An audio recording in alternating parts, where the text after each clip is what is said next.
भुट्टे बेचने वाली सास बहू की सफलता। सास बहू की स्वीट कॉर्न की एक शॉप पर अनेकों लोगों की भीड़ जमी हुई थी। उस दुकान को एक सास बहू मिलकर चला रही थी। तभी दुकान पर सुजीत नाम का एक शख्स आकर भुट्टों की मांग करते हुए कहता है, अरे जरा जल्दी से 2 भुट्टे देना। कहो भाई, कौन सा भुट्टा चाहिए तुमको? ये सुनकर वो सर खुजाते हुए कहता है, अरे भुट्टों में भी वैरायटी शामिल है क्या काकी जी? अब इसको तो बहू ही डेमो दे सकती है। बहू तो इस ग्राहक को देख, इनको मैं निपटाती हूँ। कौन सा भुट्टा खाना पसंद करोगे? भाड़ के भुने भुट्टे, उबले हुए भुट्टे या फिर मसालेदार भुट्टे? अरे सभी में से एक एक दे दो। सास बहू मिलकर उसे तीनों तरह के भुट्टे तैयार करके देते हुए कहती हैं, ये लो बेटा, सास बहू स्वीट कॉर्न। सुजीत दुकान पर खड़ा भुट्टों का लुत्फ उठाते हुए सास बहू की वाहवाही करते हुए कहता है, वाह, सचमुच आप सास बहू के बनाए इन सभी भुट्टों का स्वाद तो एक से बढ़कर एक है।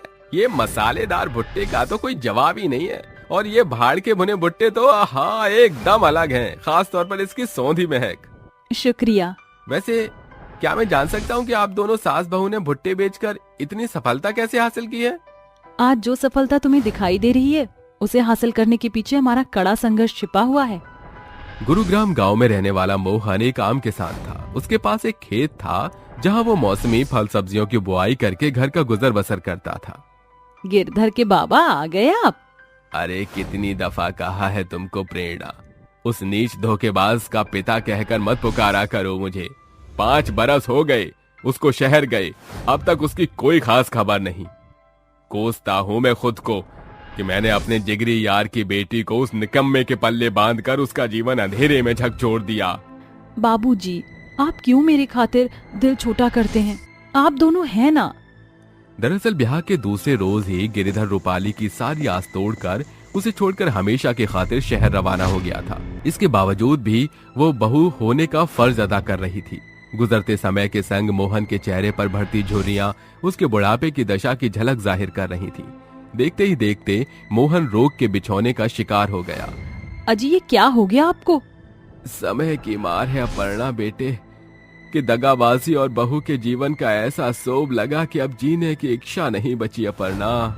बाबूजी, ऐसा मत कहिए, आपको कुछ नहीं होगा। पलक झपकते ही मोहन सदा की खातिर आंखें मूंद लेता है, जिसके सदमे में मानो दोनों सास बहू का बल टूट गया हो। कुछ दिनों बाद माँ जी, घर में एक अन्न का दाना भी नहीं बचा। बनिए के पास भी काफी उधार हो चुका है। बचे खुचे पैसे भी 13वीं में लग चुके हैं। अब तो एक कोटा सिक्का भी नहीं। खाने के लाले पड़ने के चलते दोनों सास बहू लोगों के आगे भूख जाहिर करती हैं, मगर उन्हें छुच्छे हाथ ही भगा दिया जाता, जिसके चलते दोनों कई दिन कई रातें भूखे ही सो जाती हैं। एक रात, माँ जी, आप अब तक जाग रही हैं? तेरी आंखों से भी तो नींद ओझल है बहू। भूखे पेट क्या ही नींद पड़ेगी। अगली भोर, माँ जी, ऐसे कब तक गुजारा चलेगा? हमें कुछ तो करना होगा। हाँ बहू, पापी पेट की आग बुझाने के लिए कुछ तो करना ही पड़ेगा। दोनों सास बहू काम की खोज में कई जगह भटकती हैं, मगर उन्हें निराशा के सिवा कुछ हासिल नहीं होता। फिर दोनों खेत की डगर से लौटने लगती हैं। हमारे लाख हाथ पैर मारने के बावजूद भी कहीं बात नहीं बनी। माँ जी, बाबूजी के जाने के गम में हमारे दिमाग से उतर ही गया था कि बाबूजी ने इस बार खेत में भुट्टों की फसल उगाई है। अब तक भुट्टे पककर तैयार हो गए होंगे, क्यों ना हम भुट्टे बेचें? तरकीब तो बड़ी भली है, फिर अंगीठी भी हमारे घर में पड़ी हुई है। दोनों सास बहू खेत के सभी भुट्टों को तोड़कर बाजार के खाली नुक्कड़ पर बोरी बिछाकर बेचना शुरू करती हैं। बहू, मैं इन भुट्टों को सेकती हूँ, तू लोगों को आवाज लगा। भाड़ के भुने भुट्टे, भुट्टे खा लो, दानेदार पके भुट्टे खाओ, मौसम का लुत्फ उठाओ। कुछ घंटों बाद, बहू, आधा वक्त बीत चुका है मगर अब तक भुट्टों की बोनी भी नहीं हुई। माँ जी, हिम्मत रखिए और धीरज को उसका काम करने दीजिए। हमारे भुट्टे जरूर बिकेंगे। अचानक बारिश की हल्की फुहार शुरू होने के साथ भुट्टों की भीनी महक मानो बरसात में घुल जाती है, जिसकी खुशबू से गौरी शंकर नाम का शख्स खींचा चला आता है। अरे ओ काकी, का भाव बेचत होई भाड़ के सिके हुए भुट्टे? 10 के 2 ले लो। ओ, फिर तो 6 ठो बांध दो। उ दूजा भुट्टे वाला झाबुआ तो हड़बड़ी में कच्चा पक्का भुट्टा सेक कर थमा देत है, मगर तुम्हारे भुट्टे एकदम भले तरह के पके हैं। अब से हम रोजाना तो उसे भुट्टा खरीद अब। देखा माँ जी, पहली ही दफा हम सास बहू हैं, आधा दर्जन भुट्टे बेच दिए हैं। रूपाली एक ही सुर में लगातार भुट्टे बेचने की खातिर आवाज लगाती है, जिसे आते जाते राहगीर रुककर उनके भुट्टे खरीदकर बड़ी चाव से खाने लगते थे। कुछ दिनों बाद माँ जी, घर बार चलने के बाद भी भुट्टे बेचकर इतने पैसे की बचत हुई है। अब हमारे भुट्टे पूरे बाजार हाल्ट में छा गए हैं। कल तो सांझ होने से पहले ही सारे भुट्टे की खपत खत्म हो गए। अगर और भुट्टे होते तो बिक्री और होती। माँ जी, अगर हम एक ठेला खरीद लें तो इससे भुट्टे की कमाई पर विशेष जोर पड़ेगा। उस पर एक बार में 4 गुना भुट्टा आ सकता है, जिससे भुट्टे घटने पर हमें घर नहीं लौटना पड़ेगा। दोनों सास बहू 4 पहिए का टिकाऊ मजबूत ठेला खरीदकर तड़के सवेरे कच्चे भुट्टे लाद कर कहती हैं, माँ जी, क्यों ना सवेरे के पहर हम गांव देहात घूमकर भुट्टे बेचे और सांझ होते ही बाजार चलकर भुट्टे बेचे। हाँ बहू, ठीक है। दोनों सास बहू भुट्टे का ठेला लिए गांव गांव घूमकर फेरी करते हुए भुट्टे बेचती हैं। भुट्टे ले लो, भाड़ के भुने ताजे दानेदार करारे भुट्टे खा लो, एकदम सस्ता। अब आ गया है सास बहू के भुट्टे, आपके घर के एकदम करीब। उसी पल एक दंपति घर के भीतर से निकलते हुए कहता है, अरे ओ भुट्टे वाली सास बहू, क्या बात है, आज बाजार छोड़कर गांव में दस्तक, जल्दी से गर्मा गर्म भुट्टे खिला दो। सास बहू झटपट भुट्टे सेंक कर राजीव और उसकी पत्नी को देकर पैसे लिए आगे बढ़ती हैं। सारा दिन गांव में भुट्टे बेचने के बाद वो बाजार में आकर खड़ी हो जाती हैं। माँ जी, गांव घूमकर भुट्टे बेचने से आधी कमाई तो हमने दिन दहाड़े ही कर डाली है। कुछ महीने और गुजरने पर सास बहू के लाजवाब भुट्टे बाजार में सुर्खियां बटोरने लगते हैं, जिसके बाद वो तय करती हैं, माँ जी, अब वक्त है अपने अंतिम पड़ाव की ओर कदम धरने का। मतलब बहू? माँ जी, इतने दिनों भुट्टा बेचकर हमारे पास एक बड़ी रकम जुड़ चुकी है, जिससे हम भुट्टे की एक दुकान खरीद लें। बहू, अगर हम अपने भुट्टे की दुकान को पहचान दिलाना है तो हमें भुट्टों के स्वाद पर जोर देना होगा। अब तक हम सिर्फ भाड़ के भुने भुट्टे बेच रहे हैं। कैसा रहेगा अगर उसमें हम नमक नींबू का तड़का लगाएं, जैसे कोयले में पकने वाले भुट्टे से एकदम अलग उबले हुए भुट्टे और मसालेदार भुट्टे। अरे वाह माँ जी, मुझे नहीं मालूम था कि आपके भीतर बिजनेस टाइकून की भारी सोच शुमार है। दोनों सास बहू अन्नपूर्णा का नाम लेकर सास बहू स्वीट कॉर्न नाम से एक दुकान खोलती हैं। पहले ही दिन से उनकी दुकान चल पड़ती है और कुछ ही दिनों के अंतराल के बाद सफलता उनके कदम चूमने लगती है। और अब जाकर हम सास बहू इस मुकाम तक पहुंची हैं। तमाम उतार चढ़ावों के बावजूद भी हम दोनों सास बहू अड़े और खड़े रहे। वाकई आप दोनों सास बहू के भुट्टे की सफलता के पीछे छुपा आपका जज्बा काबिले तारीफ है। आपकी कहानी के साथ मेरे भुट्टे भी खत्म हो गए। अच्छा, अब मैं चलता हूँ। इस तरह सास बहू तमाम कठिनाइयों का सामना डटकर करती हैं, जिसके बाद अंत में वो भुट्टे बेचकर सफलता के शिखर पर आ खड़ी होती हैं। श्यामगढ़ गांव में ममता अपनी मां कोकिला के साथ रहती थी। वो बहुत ही गरीब थे।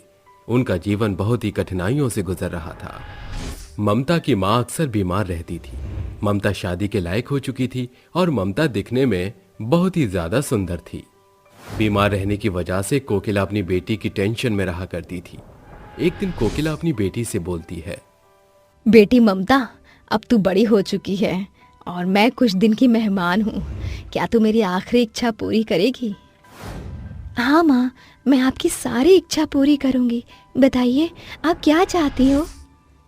बेटी, अब तो तू बड़ी हो रही है और मेरे पास ज़्यादा दिन भी नहीं है। मैं चाहती हूँ कि तू एक अच्छे लड़के से शादी कर ले, लेकिन मेरे पास इतना पैसा नहीं है कि मैं तेरी शादी करवा दूँ। ममता और कोकिला की बात ममता के काका सुन लेते हैं। तभी वो काका कोकिला के पास आते हैं और बोलते हैं, बहन कोकिला, अगर तुम कहो तो मैं ममता बेटी के लिए एक अच्छा सा रिश्ता देख कर आया हूँ। मैं उनसे अपनी ममता बेटी के लिए शादी की बात को आगे बढ़ा दूं क्या? अगर घर परिवार अच्छा है तो भैया आप मेरी ममता के लिए शादी की बात कर लीजिए। ठीक है बहन, अब तो मैं सीधा शाम को लड़के वाले को लेकर ही तेरे घर पर आऊंगा। इतना कहकर काका वहां से चले जाते हैं और शाम को वो लड़के वाले को लेकर ममता के घर में आते हैं। ममता का टूटा फूटा घर देखकर लड़के की माँ दुर्गा बोलती है, अरे अनुभव बेटा, देख तो इस लड़की का घर कितना खराब है। पता नहीं भैया, हमें ऐसी कौन सी लड़की के पास लेकर आए हैं जो फटीचर से भी बदतर है। माँ, हमें लड़की के घर या दहेज से क्या मतलब है, हमें तो लड़की अच्छी मिलनी चाहिए। अनुभव और दुर्गा ममता के घर में जाते हैं कि तभी ममता चाय लेकर वहां पर आती है। जैसे ही ममता चाय की ट्रे हाथ में लिए अनुभव के पास आती है, अनुभव ममता को देखता ही रह जाता है, मानो अनुभव को पहली ही नजर में ममता से प्यार हो चुका था। थोड़ी देर बाद वो लोग रिश्ता पक्का करके चले जाते हैं। अरे अनुभव, मैं तेरी इस लड़की से शादी नहीं करवा पाऊंगी क्योंकि वो बहुत ही ज्यादा गरीब है। वो तो दहेज के नाम पर कुछ भी नहीं देगी। तू मेरा इकलौता बेटा है देख, और मेरे बहुत सारे सपने हैं। अगर कोई हमसे पूछेगा कि दुर्गा तेरे बेटे को दहेज में क्या मिला तो मैं क्या जवाब दूंगी हैं? माँ, मुझे वो लड़की बहुत पसंद है। अगर मैं किसी से शादी करूंगा तो वो है ममता। मैं ममता के सिवा किसी और से शादी नहीं करूंगा, हरगिज नहीं करूंगा। दुर्गा अपने बेटे अनुभव की जिद के आगे हार जाती है और ममता की शादी अनुभव से करवा देती है। ऐसे ही कुछ दिन बीत जाते हैं और धीरे धीरे दुर्गा अपनी बहू ममता को सताने लगती है। एक दिन की बात है, सुबह 10 बज रहे थे। ममता घर का काम करके बाथरूम में कपड़े धो रही थी कि तभी उसकी सास उसके पास आकर बोलती है, अरे करम जली कहीं की, तू अभी तक कपड़े ही धो रही है, खाना नहीं बनाएगी क्या? मम्मी जी, मैं कपड़े धोकर खाना बना दूंगी। सुबह के 10 बज गए हैं और मुझे भूख लग रही है। मुझे खाना क्या तेरा बाप खिलाएगा? ममता कुछ भी नहीं बोलती और वो वहां से चुपचाप रोते हुए किचन में चली जाती है और खाना बनाने लगती है। खाना बनाते बनाते ममता बेहोश हो जाती है। ये देखकर दुर्गा बोलती है, हे भगवान, एक तो दहेज नहीं लाई, ऊपर से मेरे घर का खर्चा बढ़ाए जा रही है। थोड़ी देर बाद वहां पर अनुभव आ जाता है। अपनी बीवी को बेहोश देख वो तुरंत उसको डॉक्टर के पास ले जाता है। डॉक्टर उसका चेकअप करता है, जिसके बाद उसे ये पता चलता है कि ममता एक प्रेग्नेंट है। ये सुनकर मानो अनुभव बहुत ही ज्यादा खुश हो जाता है और वहीं दूसरी तरफ दुर्गा भी खुश होकर अपने मन में सोचती है, चलो दहेज ना सही, लेकिन कम से कम मेरे घर का वंश तो आगे बढ़ा देगी ना। मुझे ना चाहते हुए भी इसकी देखभाल तो करनी पड़ेगी। दुर्गा अपनी बहू की देख रेख करने लगती है और 9 महीने बीत जाते हैं। ममता को एक छोटी सी लड़की होती है। ये देख दुर्गा को बहुत ही गुस्सा आ जाता है और वो उससे एक बार फिर चिढ़ने लगती है। दुर्गा का अत्याचार ममता के प्रति बढ़ता ही जा रहा था। वो उसको मारती पीटती और ठीक से खाना भी नहीं देती। शाम को जब उसका बेटा घर आता तो वो उसके कान भरती हुई कहती, बेटा, कहते हैं ना गरीबों की कोई जात नहीं, वो जहाँ पैसा देखते हैं वहीं उसकी तरफ भागते हैं। अरे माँ, तुम ऐसा क्यों बोल रही हो? आखिर तुम्हारे साथ किसने क्या कर दिया? बेटा, किसी पराये ने किया होता तो मैं तुझे नहीं बताती, लेकिन मैंने अपनी आंखों से अपनी ही बहू को किसी पराये मर्द के साथ छी छी छी छी छी छी, राम राम राम, मैं अपने मुंह से अपनी ही बहू के बारे में कैसे बताऊं? मुझे तो शर्म आ रही है। इतना सुनकर मानो अनुभव का गुस्सा 7वें आसमान पर पहुंच गया था। वो अपनी पत्नी के बाल पकड़कर मारता हुआ और उसे घसीटते हुए लाता है और हॉल में धक्का देकर गिरा देता है और उससे बोलता है, तू इतनी गिरी हुई औरत है, मैंने आज तक नहीं सोचा था। मैंने जिससे इतना प्यार किया वो मेरे सिवा किसी और के पास भी जा सकती है। छी छी छी, मुझे तुझसे ये उम्मीद नहीं थी ममता। तू इतना क्यों गिर गई? आखिर मैंने क्या कमी रखी थी जो तू पराये मर्द के साथ? हे भगवान, ये सुनने से पहले मैं कहीं मर क्यों नहीं गया? ममता। पर अनुभव जी, मैं किसी भी पराये मर्द के साथ कहीं नहीं गई। आपको ये बात किसने बताई कि मैं किसी पराये मर्द के साथ हूँ? मैं तो कहीं जाती तक नहीं। मैं आपके बच्चे की माँ बनने वाली हूँ। वही चेकअप करवाने आज मैं गई थी।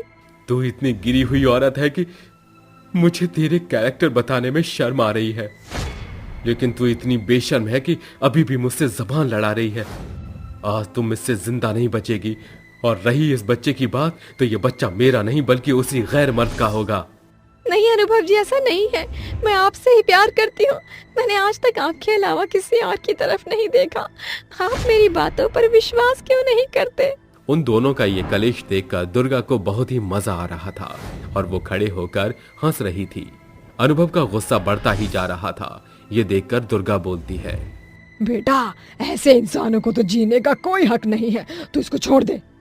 नहीं माँ, अगर मैं इसको छोड़ दूंगा तो ये मेरे जैसे न जाने कितने लोगों की जिंदगी बर्बाद करेगी।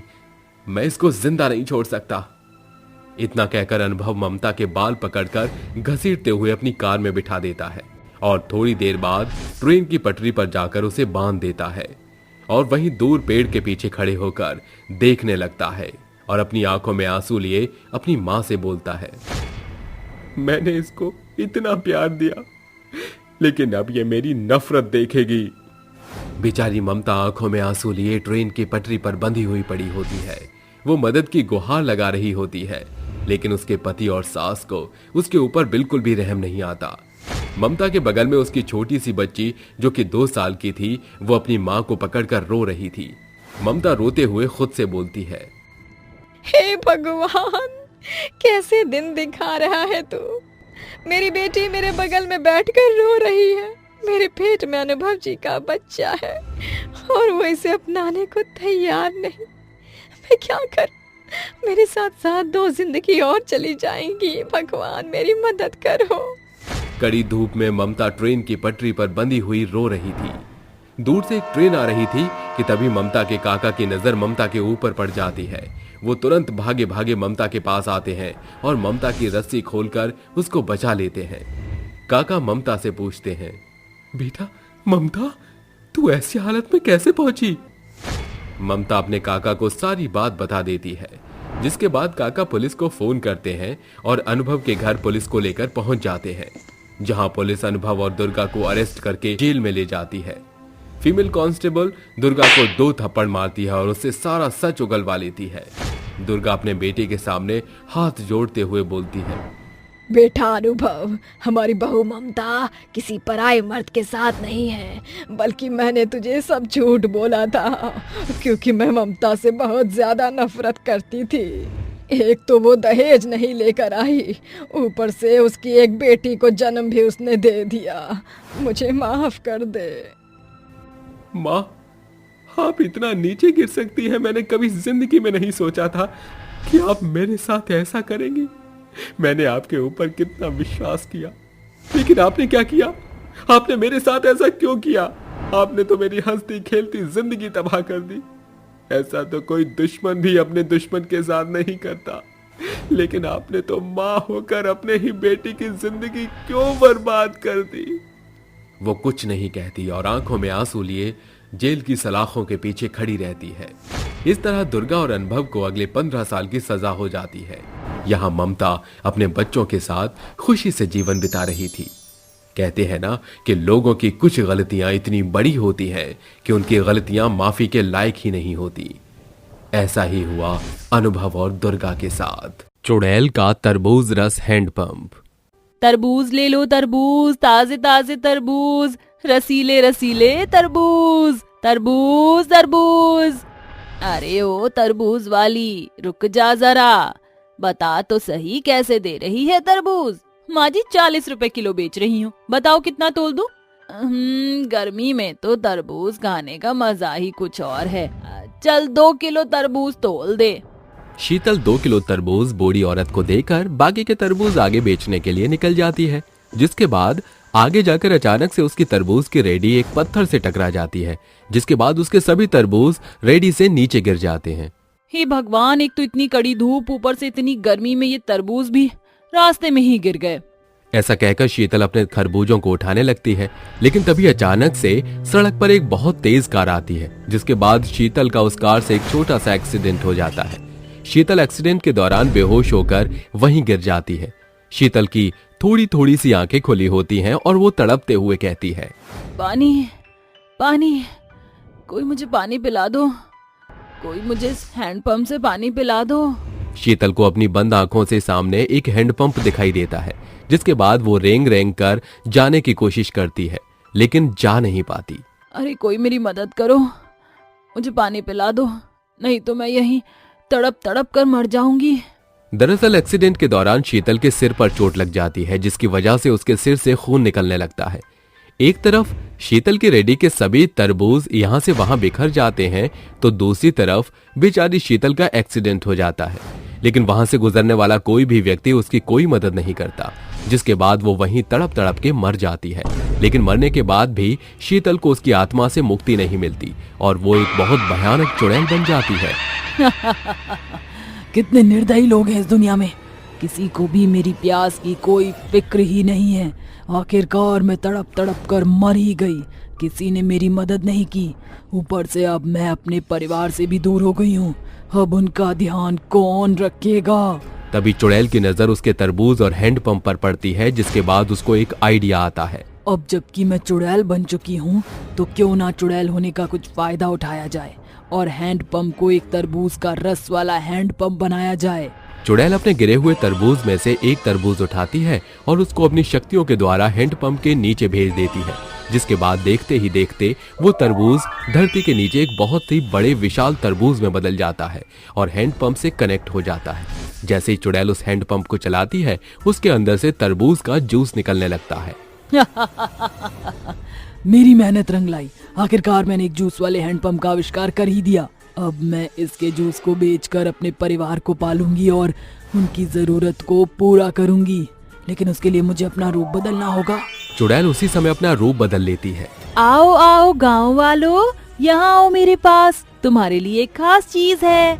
चुड़ैल के इतना कहते ही सभी लोग उसके पास इकट्ठे हो जाते हैं, जिसके बाद वो हैंडपंप चलाना शुरू करती है। देखते ही देखते हैंडपंप के अंदर से तरबूज का रस निकलने लगता है। आओ गांव वालों, मेरे हैंडपंप से तरबूज का जूस पियो। हैंडपंप से तरबूज का जूस देखकर गांव के सभी लोग आकर्षित होते हैं और चुड़ैल से तरबूज का जूस खरीदने लगते हैं। देखते ही देखते चुड़ैल की अच्छी खासी कमाई हो जाती है। आखिर मुझे कमाने का जरिया मिल ही गया, लेकिन मजा तो तब आएगा जब रात के 12 बज जाएंगे। इतना कहकर चुड़ैल वहां से गायब हो जाती है। देखते ही देखते रात होने लगती है और जैसे ही रात के 12 बजते हैं, चुड़ैल अपने हैंडपंप के पास आकर खड़ी हो जाती है। देखते ही देखते वहां जितने भी गांव के लोगों ने हैंडपंप से तरबूज का जूस निकलवा कर पिया था, वो वहीं सभी इकट्ठे हो जाते हैं। आ गए गांव वालों, जो तुमने मेरे साथ किया वो बिल्कुल अच्छा नहीं था, उसका बदला तो मुझे तुम लोगों से लेना ही था। अब मैं तुम लोगों को तरबूज बनाकर हैंडपंप के अंदर डालूंगी, जिसके बाद हैंडपंप से तुम लोगों से बना हुआ तरबूज का जूस निकलेगा। देखते ही देखते चुड़ैल उन सभी लोगों को तरबूज बनाकर हैंडपंप के अंदर डाल देती है। ये सब गांव का एक बिरजू नाम का लड़का पेड़ के पीछे से छुपकर देख लेता है। हे भगवान, बाप रे बाप, ये तो एक बहुत भयानक चुड़ैल है। अगर ये इसी तरह गांव के लोगों को मारती रहेगी तो गांव का कोई भी आदमी नहीं बचेगा। मुझे इसके बारे में गांव वालों को बताना होगा। बिरजू वहां से छुपकर चला जाता है और जैसी ही सुबह होती है, वो गांव के सभी लोगों को इकट्ठा करता है और उनसे कहता है, अरे गांव वालों, अब क्या बताऊं तुम्हें, कल रात मैंने एक बहुत भयानक चुड़ैल देखी। हमारे गांव में जो हैंडपंप है और उसमें से जो तरबूज का जूस निकलता है, वो एक चुड़ैल निकाल रही है। क्या कहा? हैंडपंप से चुड़ैल तरबूज का जूस निकाल रही है? लेकिन वो ऐसा क्यों कर रही है? जैसे ही रात के 12 बजते हैं, चुड़ैल हैंडपंप के पास पहुंच जाती है और साथ ही साथ वहां पर वो लोग भी पहुंच जाते हैं जिन्होंने चुड़ैल से तरबूज का जूस लिया था। चुड़ैल उन लोगों को तरबूज बनाकर हैंडपंप के अंदर डाल देती है। हे प्रभु, भाई साहब, ये आप क्या कह रहे हो? इसका मतलब वो चुड़ैल हमारे ही गांव के लोगों का तरबूज का जूस बनाकर हमें पिला रही है। अब हम उस चुड़ैल को इस गांव से कैसे भगाएं? आखिर वो ये सब क्यों कर रही है? उसे भगाने का कोई तो उपाय होगा ही। अब ये तो हमें तांत्रिक बाबा ही बता सकते हैं। चलो सभी उन्हीं के पास चलते हैं। बिरजू की बात मानकर गांव के सभी लोग उसके साथ इकट्ठा होकर तांत्रिक बाबा के पास पहुंच जाते हैं, जिसके बाद तांत्रिक बाबा उन्हें बताते हैं, अभी कुछ ही समय पहले एक दुर्घटना के दौरान उस औरत की उस जगह मृत्यु हो गई थी, जिसके बाद उसकी आत्मा यहाँ वहां भटकने लगी। उसे अपने परिवार की चिंता सता रही थी, जिसके बाद उसने अपने परिवार का ख्याल रखने के लिए हैंडपंप को ही एक तरबूज का जूस वाला हैंडपंप बना दिया। अब चुड़ैल गांव के लोगों से अपनी मौत का बदला ले रही है, क्योंकि मरते समय वो सभी से पानी मांग रही थी, लेकिन किसी ने भी उसे पानी नहीं दिया। बाबा, हमें उस चुड़ैल से छुटकारा कैसे मिलेगा? कोई तो उपाय बताओ। तांत्रिक बाबा गांव के सभी लोगों को चुड़ैल को भगाने का उपाय बताने लगते हैं, जिसे सुनकर गांव के सभी लोग ठीक रात के 12 बजने का इंतजार करते हैं। जैसे ही रात के 12 बजते हैं, गांव के सभी लोग हाथों में मशाल लिए हैंडपंप के पास पहुंच जाते हैं। जैसे ही चुड़ैल गांव के लोगों को देखती है, चुड़ैल उनसे कहती है, गांव वालों, तुम क्या यहाँ जबरदस्ती मरने आए हो क्या? नहीं चुड़ैल, हम लोग यहाँ तुझे मुक्ति दिलाने आए हैं। मेरी मर्जी के बिना तुम लोग मुझे यहाँ से मुक्ति नहीं दिला सकते। चुड़ैल के ये सुनने के बाद गांव के सभी लोग अपनी मशालों को हैंडपंप के ऊपर फेंक देते हैं, जिसके बाद हैंडपंप जलने लगता है। देखते ही देखते हैंडपंप के साथ चुड़ैल भी जलने लगती है। ये तुम लोगों ने क्या किया? तुम लोग इस गलती का भुगतान भुगतोगे। मैं लौट कर जरूर आऊंगी और किसी को नहीं छोड़ूंगी। चुड़ैल जलकर वहां से मुक्त हो जाती है, जिसके बाद बिरजू कहता है, शुक्र है तांत्रिक बाबा ने हमें चुड़ैल के मरने का कारण बता दिया। इस चुड़ैल ने अपने शरीर को हैंडपंप के पास ही दफना दिया था ताकि उसे मुक्ति न मिले, और जैसे ही हमने हैंडपंप को जलाया, हैंडपंप के साथ साथ उसकी लाश भी जल गई और उसे मुक्ति मिल गई। लेकिन गांव वालों, एक बात याद रखना, कभी भी प्यासे को पानी के लिए मना नहीं करना चाहिए। अगर कोई दुख या तकलीफ में है तो हमेशा उसकी मदद करें, वरना उसकी आत्मा इसी तरह भटकती रहेगी। जादुई सोने की पेंसिल। मोना एक शक्तिशाली जादूगरनी थी जो अपनी जादुई विद्या का गलत उपयोग किया करती थी। जो कोई भी उसके पास अपनी जरूरत लेकर आता था, वो उन्हें दुत्कार दिया करती थी, जिसे देखकर उसकी बेटी माया कहती है, माँ, आपको तो जादू में महारत हासिल है, फिर आप गरीब असहाय लोगों की मदद क्यों नहीं करती हैं? एक जादूगरनी होने के नाते ये आपका अहम फर्ज है। क्योंकि माया, मैं नहीं चाहती कि इस दुनिया में मुझसे ज्यादा कोई भी वैभवशाली या धनी हो सके। मैं अपने से आगे बढ़ते किसी को नहीं देखना चाहती। ईश्वर ने आपको ये जादूगर का वरदान दिया है, इसका सदुपयोग करना सीखिए माँ। अभी तुझे इस तेज दर्रार दुनिया की समझ नहीं है। इस दुनिया में सभी दाव के यार हैं। अपनी माँ के विचार बदलने में असफल हुई माया धीरे धीरे जादूगरनी माँ से जादुई विद्या सीखने लगती है और एक रोज कहती है, मैं एक जादूगरनी की बेटी हूँ, कुछ जादू तो मैं सीख ही चुकी हूँ। आज मुझे उसे एक कोशिश करनी होगी, अपने जादुई हाथों का कमाल दिखाना होगा। माया एक पन्ना उठाकर एक पेंसिल का चित्र बनाकर जादुई मंत्र उच्चारण करते हुए कहती है, ओम सर्वस्व माया जाल काल महाकाल तंत्र मंत्र विद्या प्रविष्टि स्वाहा। जल्दी से एक जादुई सुनहरी पेंसिल का रूप धरकर अस्तित्व धारण करो। अचानक पन्ने पर तेज प्रकाश उजागर होने के साथ वो साधारण पेंसिल सोने की चमचमाती जादुई पेंसिल में ढलकर पन्ने से बाहर माया के हाथों में आ जाती है और वो खुश होकर कहती है, विश्वास नहीं हो रहा कि मेरा जादू कायम हो गया। अब मैं इस जादुई सुनहरी पेंसिल से लोगों की सहायता करूंगी। बेशक माँ जादूगरनी होने का सदुपयोग नहीं करती, पर मैं भलाई की राह को अपनाकर लोगों के हित के लिए काम करूंगी।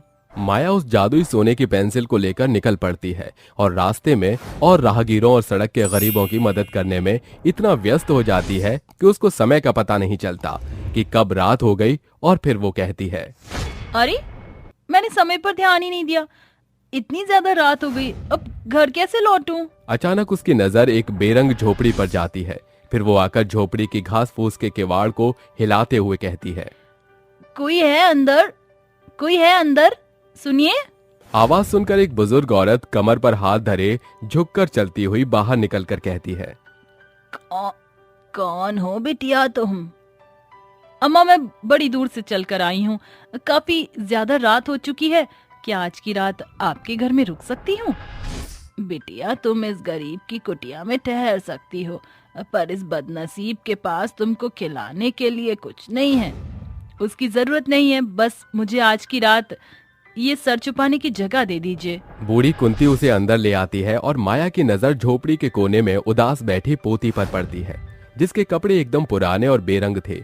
उसके सूखे होठ पर पपड़ी पड़ी हुई थी जो भूख की आग की कारण छाई हुई थी। तभी बूढ़ी औरत कहती है, माफ करना बेटा, तुम्हें खाने को नहीं पूछ सकती क्योंकि मेरे पास अन्न का एक भी दाना नहीं है। अम्मा, ये कौन है? ये मेरी पोती है। माता पिता के देहांत के बाद मैं बदनसीब बुढ़िया ही इसका सहारा हूँ। अफसोस कि मैं इसके लिए 2 वक्त की सूखी रोटी का भी जुगाड़ नहीं कर सकती। ये कहते हुए बूढ़ी औरत की आंखों से आर्थिक अभाव की बेबसी झलक उठती है और तभी उसकी नन्ही पोती उसके पास आकर आंसू पोंछते हुए कहती है, दादी माँ, आप चुप हो जाइए, मैं आपके साथ इतने में भी बहुत खुश हूँ। दोनों के बीच अटूट प्यार देखकर माया मन में कहती है, काश माँ अपने जादूगरनी होने के नाते इनकी सहायता की होती तो आज मैं भूली भटकी यहाँ नहीं पहुँचती। गरीबी और बदहाली से जूझने के बाद भी इनके दिलों में एक दूसरे के लिए कितना प्यार है। असल जीवन यही है। पहले से परेशान दादी पोती पर जैसे कुदरत पहाड़ गिरा देता है। आसमान में काले बादल जोर जोर से गरजने लगते हैं और घनघोर बरसात शुरू हो जाती है, जिसके कारण उनकी झोपड़ी की छत की दरार से बरसात का पानी टपकने लगता है, जिसे देखकर कुंती कहती है, ए मेरे मालिक, और कितने जुल्म ढाएगा हम गरीब पर। खाने के लाले पहले ही पड़े हुए थे, ये झोपड़ी ही तो सर छुपाने का आसरा है, अब क्या उसे भी ढा देगा। कुंती की नन्ही पोती रात भर जागकर अपनी दादी की मदद करती है, जिसे देखकर वो रोते हुए कहती है, रानी तू सो जा बिटिया, तेरी बूढ़ी दादी के बाजू में अभी इतनी जान तो है, वो रात भर इस गरीबी और दुख के कहर को झेल लेगी, और तुझे नींद भी कैसे आएगी। उसके लिए भी तो पेट में कुछ होना चाहिए। 3 दिन की भूखी बच्ची क्या ही सोएगी। ये सुनकर माया की आंखों में आंसू आ जाते हैं और वो फिर से मन में कहती है, मुझसे इनकी ये हालत और देखी नहीं जा रही। क्या करूं, इनकी सहायता करूं या फिर इन्हें कुछ वक्त और परखूं। पूरी रात के खौफनाक बरसात होने के बाद सुबह जल्दी धूप निकल जाती है और माया कहती है, अम्मा बरसात खत्म हो गई है, क्या मैं एक दिन और यहाँ रुक सकती हूँ? देख बिटिया, जब तक तेरा दिल चाहे तो इस बुढ़िया की टूटी फूटी झोपड़ी में ठहर सकती है, लेकिन तू मेरे घर की बदहाली को जानती है, इसलिए बस हमसे खाने को कुछ मत मांगना। आप निश्चिंत रहिए। घर पर बाहर लगे हुए पानी को देखकर छोटी रानी कहती है, मुझे बरसात के जमे पानी को यहाँ से साफ करना होगा, वरना ये हमारी झोपड़ी उजाड़ देगा। बहादुर रानी बाहर घुटनों भर के पानी को घंटों मेहनत करके साफ करती है और ऐसे ही रात हो जाती है। तकरीबन 3 दिन बीतने के बाद भी वो उनकी मदद के लिए कोई नहीं आता, तो माया कहती है, तुम्हारे पास एक पन्ना होगा?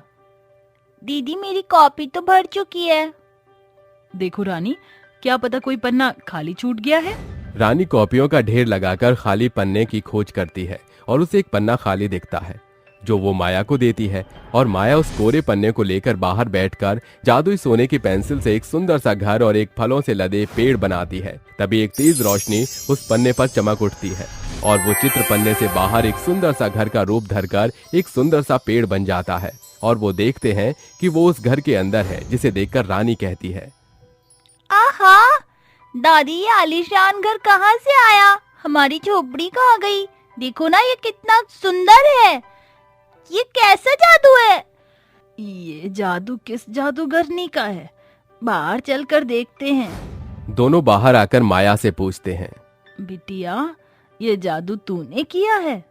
हाँ, मैं एक जादूगरनी की बेटी हूँ। अपनी जादुई शक्ति का प्रयोग करके एक जादुई पेंसिल बनाई है, और इसी पेंसिल से मैं लोगों की सहायता करती हूँ। ये फलों से भरा पेड़ भी आप दोनों के लिए है। रानी रोते हुए उसके गले लगकर कहती है, शुक्रिया जादूगरनी दीदी, इस खुशियों के लिए। आप दोनों बहुत ही दृढ़ निश्चयी हैं। आपके जीवन में परिस्थितियां कितनी भी बुरी आई थी, पर आप दोनों ने हिम्मत नहीं हारी। इसीलिए आज इसी वक्त मैं आपको मेरी ये जादुई सोने की पेंसिल देती हूँ। भविष्य में जब भी आपको इसकी जरूरत पड़े, जो कुछ भी तुम इस जादुई पेंसिल से कोरे पन्ने पर बनाओगी वो असली का बन जाएगा। लो रानी, जरूरत पड़ने पर इससे मदद मांगना। तुम्हें इसकी सबसे ज्यादा जरूरत थी, शायद इसलिए ही ये मेरे हाथों से बनी थी। शुक्रिया बिटिया, ईश्वर तुमको और अधिक महारत हासिल करे। उनकी मदद करके जादूगरनी माया को एक बड़ी तसल्ली और सुकून मिला, और वो खुशी भरी मुस्कान के साथ अपनी अगली मंजिल की तरफ बढ़ गई। भूतिया मटका। देर शाम एक औरत अपने सर पर मटकों से भरी टोकरी धरे हुए जोर शोर से आवाज लगा रही थी, मटका ले लो मटका, आ जाओ मौसी काकी और ले जाओ मंजीता के सुंदर मिट्टी के मटके। आवाज सुनकर रसिका नाम की एक औरत बाहर निकलकर कहती है, अच्छा, तो ये ऊंची आवाज तुम्हारी थी, आज बड़े दिनों के बाद आई हो। वो कुछ काम अधूरा रह गया था, उसे पूरा करने लौटी हूँ। फिर मटकी वाली हूँ ना, रोजी रोटी के लिए गला तो फाड़ना ही पड़ेगा। कहो कौन सा मटका दिखाऊं? अरे नहीं नहीं, मुझे मटका नहीं चाहिए। क्यों मेम साहब, मेरे मटकों में कोई खराबी है क्या? अरे मैंने ऐसा कब कहा? तुम्हारे मटके तो एकदम सुंदर बड़े गोलाकार हैं और मटके की नक्काशी तो एकदम मनभावन है। लेकिन वो क्या है ना कि मेरे पास पहले से ही एक मटका है, तुमसे ही तो खरीदा था। अरे मेम साहब, ऐसा सुंदर मटका आपको और कहीं नहीं मिलेगा। अच्छा चलो, आपके लिए एकदम आधी दाम लगा देती हूँ। देख लो, आखिरी एक ही मटका बचा है आपके नसीब का। मटके का आधा दाम सुनकर रसिका के मन में लालच आ जाता है और वो मटका खरीदकर उसे लिए घर के भीतर चली जाती है कि अचानक मटके बेचने वाली उस औरत की सूरत एकदम से खूंखार चुड़ैल में तब्दील हो जाती है। उसकी लाल स्याह खूनी आंखें, जानवरों से पैने दांत, उल्टे खूंखार पांव उसके चुड़ैल रूप को दर्शा रही थी। तूने इस चुड़ैल का भूतिया मटका खरीद कर अपने घर में मौत को दस्तक देने का रास्ता खोल दिया है। इतना कहते हुए चुड़ैल धुआं बनकर उस मटके के अंदर सवार हो जाती है। थोड़ी देर में रसिका का पति अर्जुन घर लौटता है। हाय रे मैया, इस गर्मी ने तो हाल बेहाल कर दिया है। प्यास के मारे गला सूखा जा रहा है। अर्जुन चौकी से उठकर मटके की तरफ बढ़ता है और कहता है, अरे भगवान, ये 2 मटके कहां से आए? सवेरे तक तो एक ही था। आज बड़े दिनों बाद वो मटके वाली आई थी। क्या नाम था उसका? मंजिता। मटके वाली का नाम सुनकर अर्जुन की सांस थम सी जाती है और वो कपकपाते जुबान से कहता है, क्या? होश में तो हो? अरे वो यहाँ कैसे आ सकती है? अरे उसका नाम सुनते आपके चेहरे का रंग फीका क्यों पड़ गया? कहीं आपका उससे कोई चक्कर तो नहीं चल रहा ना? अर्जुन अपने माथे का पसीना पोंछकर बात संभालते हुए कहता है, जब देखो बेमतलब अपने शक का पिटारा खोलकर डसने को तैयार रहती हो। रात में वो खा पीकर सो जाते हैं, लेकिन अर्जुन की आंखों से नींद मानो उड़ सी गई थी। वो आधी रात मटके को निहारे जा रहा था। तभी उसकी आंख नींद से बंद होने लगती है और मटके से आ रही चुड़ैल की दोहरी आवाज उसके कानों में पड़ती है। अर्जुन, अर्जुन। इतनी जोर से कौन मेरा नाम पुकार रहा था? वो दोबारा अपनी नजरें मटके की ओर दौड़ाता है, जहां चुड़ैल की मुंडी मटके से बाहर लटक रही होती है। आज बचना है मुश्किल तेरा। मरेगा, अब तो मरेगा। चुड़ैल को देख अर्जुन की आंखें फटी की फटी रह जाती हैं और उसकी जुबान से एक चीख निकल जाती है। बचाओ चुड़ैल, चुड़ैल! क्या हुआ? क्यों भोंपू की तरह बचकर मेरे कानों से खून निकालने पर तुले हो? रसिका, अरे मुझे बचा लो, वरना ये भूतिया मटका मेरी जान ले लेगा। अरे बौरा गए हो क्या? रसिका उठकर चुड़ैल के भूतिया मटके के पास आती है कि अचानक भूतिया मटका एकदम स्थिर शांत हो जाते हैं। कुछ भी तो नहीं है इस मटके में। वो लौट आई है, वो मुझे नहीं छोड़ेगी। कौन लौट आई है? तुम्हारी बकैती सुनकर मुझे प्यास लग गई। रसिका जैसे ही मटके से पानी निकालती है, उसका हाथ खून से रंग जाता है और कमरे का माहौल एकदम भूतिया हो जाता है। खिड़कियां जोर शोर की आंधी की आवाज के साथ खड़कने लगती हैं। हे भगवान, ये किस शैतानी शक्ति का एहसास है? कौन सता रहा है हमें? तुमने भूल से जिसे इंसान समझकर मटका खरीदा था, वो चुड़ैल थी। अचानक भूतिया मटका जोर शोर से हलचल करता है और उसके अंदर से खून के फुहारे पूरे जमीन को रंग देते हैं और चुड़ैल मटके से बाहर निकलकर कहती है, ये सिर्फ आधा सच है, पूरा सच बता। बताता हूँ, मुझे मत मार। गुलमोहर नाम का एक खुशहाल गांव था, जहां मंजिता नाम की एक गरीब कुम्हारन रहती थी। वो भोर को उठती और चाक पर मटके बनाकर उन्हें बेचा करती थी। मटके ले लो, मटके, गोल मटोल चिकने मटके ले लो। आ जाओ मंजिता के मटके और ठंडे पानी का लुत्फ उठाओ। मटके वाले की आवाज सुनकर सभी औरतों की टोली भीड़ लगाकर कहती है, अरे ओ बबुनी, का भाव दोगी एक मटका? एकदम सस्ता है काकी, 50 का एक, 80 का जोड़ा मटका। 2 ठो दे दो तब तो। जरा एक मटका मुझे भी देना बिटिया। ये जेठ की दोपहरी में इंसान पानी पर ही तो जियत है। 100% की बात कही काकी आपने। आधुनिक जमाने में फ्रिज तो है, लेकिन घड़े के शीतल पानी का अलग ही मजा है। जो सांधी सांधी खुशबू इस मिट्टी के मटके में होती है, वो और कहाँ। मटके वाली हर दिन मटके बनाकर उन्हें बेचती और मिले हुए चंद पैसों से अपना गुजारा चलाती थी। अरे, पिछले पौने घंटे से किवाड़ पर खड़ी किसकी राह ताक रही हो? आज उस मटके वाली से मटका मंगाया था, अब तक आई नहीं। लगता है उसके आने में देरी है।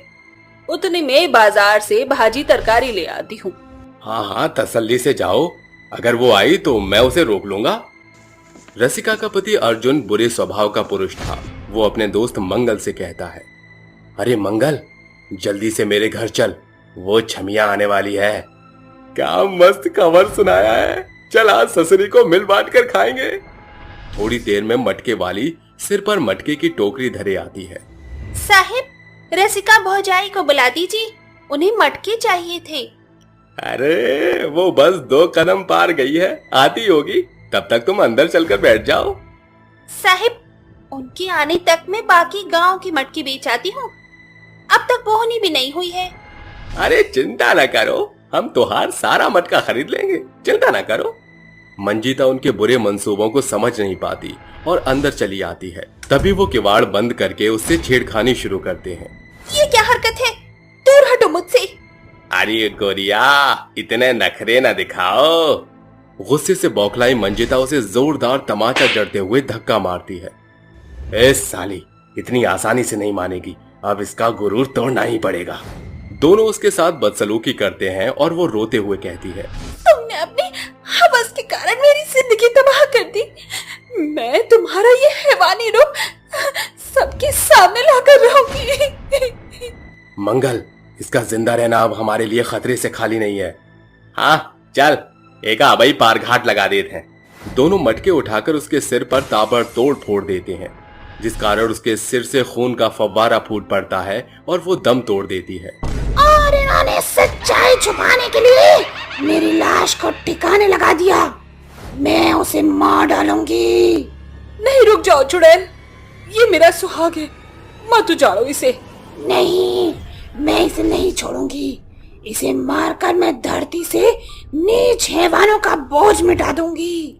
चुड़ैल अर्जुन पे सवार होकर उसे खूब चोटिल करती है और बाहर निकलकर कहती है, तुझे तड़पा तड़पा कर मारने में मुझे बहुत मजा आ रहा है। इस चुड़ैल से अपने पति को कैसे बचाऊं? ये चुड़ैल इस भूतिया मटके के जरिए यहाँ आई है।